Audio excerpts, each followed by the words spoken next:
participar de atividades aqui, eu era muito pequeno, entendeu? Então, não existia Brasília. Quando eu vim, já com meu pai trabalhando, meu avô trabalhando, meus tios trabalhando aqui, etc.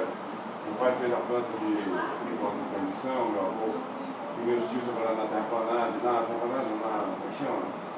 Topografia, enfim, essa bomba era saião, etc.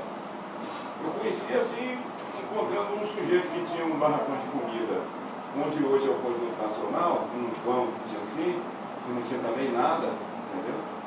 E aí eu brincando, conversando com ele e tal, ele falou de capoeira. Eu vinha sempre para Brasília com meus parentes e depois vim, antes da inauguração, para trazer o conjunto que depois virou o conjunto de Bahia, né, que era da Secretaria de Educação, para fazer motivação pessoal e tal. Aqui. Então, vinha não só capoeira, vinha maculeira carneiro, uma série de coisas, junto com outras manifestações, gaúchos, enfim, uma quantidade grande de pessoas, vinha gente de todo lugar do Brasil, no mês de julho principalmente, que era um mês horrível de seco, poeirão miserável. E aí no meio disso, ele viu, né, que tinha capoeira no meio da gente, né? Nós trazíamos capoeira, óbvio. E ele chegou e disse assim, você precisa conhecer a roda do mestre Antônio Barbeiro. Ele tem uma roda lá no fundo da casa dele. O que é isso? Não sei o que e tal. E aí ele me disse, e eu fui até lá. Era um acampamento de moradia, é um lugar que inclusive depois sofreu com a famosa JEP. Sofreu muito com isso, e um dos motivadores foi exatamente a presença de capoeirista lá, porque o pessoal não era de ceder, entendeu, a qualquer peraí chegar lá, né? Então, resultado, essa roda no fundo da capoeira trouxe uma coisa que para a capoeira de Salvador, para a capoeira do Recôncavo, era uma coisa praticamente proibida, e tinha em alguns lugares, que era a roda de capoeira apostada, que é uma coisa assim, eu acho, né, que é a degradação, entendeu, total da coisa, tipo, apostar com o outro quem vai jogar e os outros apupando em torno como aposta em galo. Briga de galo. Não fosse briga de galo, exatamente. Então, basta dizer que no Mestre Pastinha ou no Mestre Viva, se isso fosse notícia, o cara já era afastado para conversar depois e já dali ele não ficava muito embora.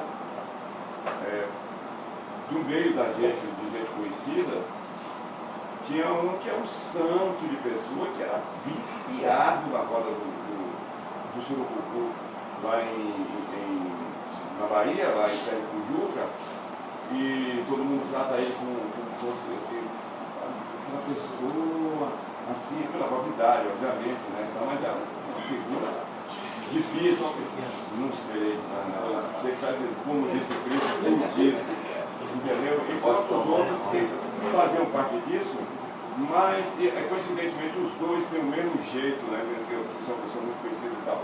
Então, quer dizer, era um lugar que eu me lembro, roda do Abacaxi, Felipe Santana, roda do fundo do Campo do Gado, tinha, entendeu? Era um negócio muito carro pesado mesmo.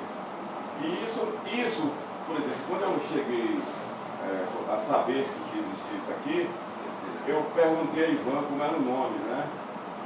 E aí ele me falou que era Ivan não, mas João.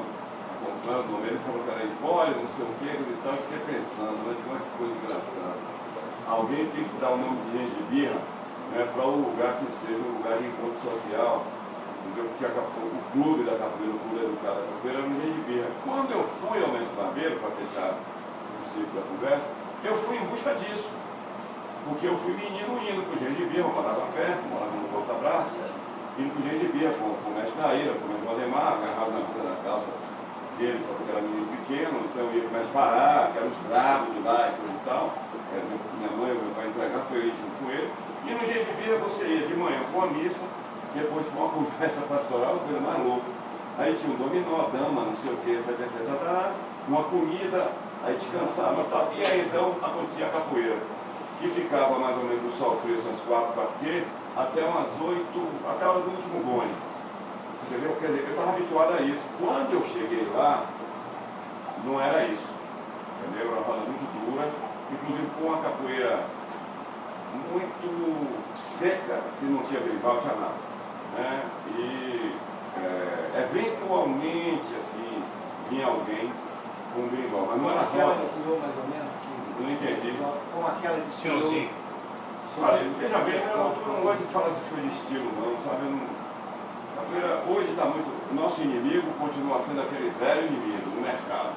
Né? O mercado que mercadejou, que vendeu vidas, continua hoje vendendo estilos, escolas, linhas, não sei o quê. Eu conheço a capoeira. E pouco. Entendeu? O que eu sei é isso aí. Então era uma coisa muito dura, assim, muito esquisita, muito estranha, assim, de jeito, porque eram duas pessoas se confrontando. Tinha esse afogadinho que a gente vê hoje. Entra um, sai outro, entra aquela agonia, porque todo mundo queria jogar, obviamente, né? Até ele chegar, como chama? A senha dele era um caneco, que ele tinha. Ele chegava assim, aí batendo no corpo, batia, aí todo mundo parava. Que é isso aí? Tu quer? Botava ordem na casa, aí a coisa continuava e tal. E por baixo, a aposta acontecendo, entendeu? Então eu até fiquei meio assim, porque eu não me sentia no lugar. Entendeu? Eu ia de teimoso, absurdo, eu ia, né? Mas não. Tanto que eu levei depois Gato Preto. Gato Preto veio comigo para aqui em 60, 59 e 60, nessas festas, nessas participações para a motivação do pessoal de construção. E Gato é uma pessoa, apesar de ser uma figura assim, daquele jeito, absolutamente dispar, né? Uma figura diferente dos outros, tal, assim, em matéria de comportamento, engraçado e com um carisma muito forte e tal. Quando ele viu aquilo, ele não gostou como eu não gostei. Né? Coisa que duro, assim, o jeito dos caras jogarem, mas era por causa exatamente do. Por exemplo, era uma roda que você via pouca meia dúzia de compasso. Entendeu? Porque o cara estava mais martelando e tal, dando armada, cotovelada, um jogo muito rápido e muito em pé. Assim, muito embora não fosse o jogo regional, hoje, toda vez que alguém fala em jogo em pé, pensa em regional, a Angola também tem jogo em pé e duro, tão duro quanto o jogo de regional. As pessoas até que o capuz de regional me contavam com o capuz de Angola, tinha diferença, entendeu? Essas coisas. Pois bem, então havia sim. E depois, por causa disso, quando eu consegui que Gato trabalhasse aqui como ferreiro de construção, que ele era ferreiro de construção, ferreiro de obra, eu que consegui, junto com o arquiteto de São Paulo, amigo meu, Sérgio, na construção do prédio no fundo dos Correios, no futuro prédio dos Correios, que já estava sendo preparado, fui trabalhar lá, depois trabalhando também, ele fazia a chamada roda da laje, que era o pessoal que ia aprender com ele no fim do expediente, não tinha que fazer.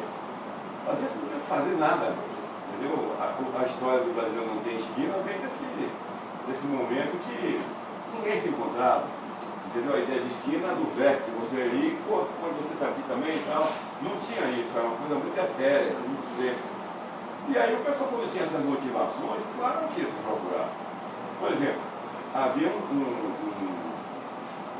costume também, que era um modeleiro, só que o costume da rapaziada também, era o famoso baile das meninas, que acontecia aqui por esse meio aqui do, como é que chama, do comércio, como é que chama do Centro Comercial Sul, uma baixada daquela ali, antes de chegar ele que sentou no Comercial Sul, por ali. Por ali tinha uma rocha ali legal e tal, uma moçada animada, entendeu? Eu me lembro que vinha assim, ó, hoje chegou não sei quantas mulheres, não sei o que e tal.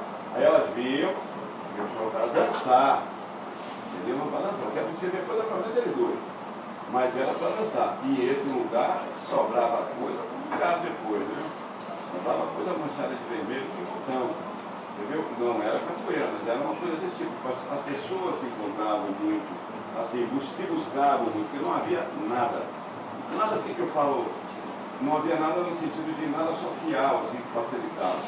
Quando passou a acontecer alguma coisa, já em 61, depois da inauguração e tal, teve um rapaz chamado Roberto Cardoso, que foi a pessoa responsável, uma espécie de secretário de turismo, e esse cara fez uma série de motivações boas para as pessoas, né, se encontrarem e tal, trouxe, inclusive, produtos folclóricos e tal, aqui com frequência, etc, etc. E E nisso aí, o gato participava.